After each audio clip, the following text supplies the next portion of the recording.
Hi Nancy, do you have any thoughts about the wedding or words of advice? Well, first I would just like to say it was a gorgeous wedding, if I do say so myself. And it was so nice of Heather and David to have it at their house because it was just a perfect setting. And the flowers and everything just looked great. I mean, of course, the bride and groom looked great as well. Okay. Now, I'd like to give David and Deanna some advice.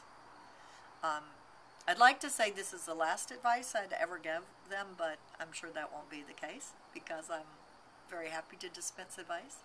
And there are three things I would like to say to them.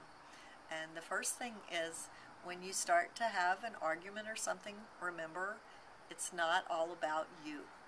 And I mean this in a really profound way.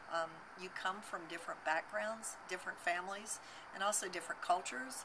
And sometimes the other person will seem to be reacting in a way that you think is just really wrong, but you have to think about getting inside the other person's head and understanding where they're coming from.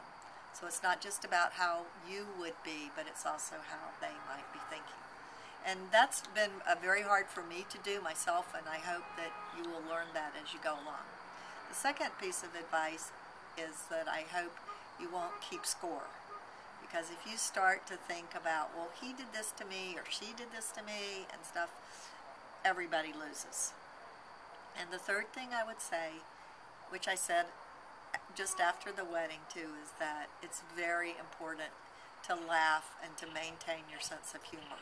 And I know both of you have them, so I'm not too worried, but sometimes you can take things so seriously and then you just laugh and see the funny part of it and everything gets much better. I'm done. Great. Beautiful words of advice. I'm sure they'll revisit them many, many times and keep learning, keep appreciating them. Thanks for sharing. Thank you for letting me have this opportunity. Yeah. Take care.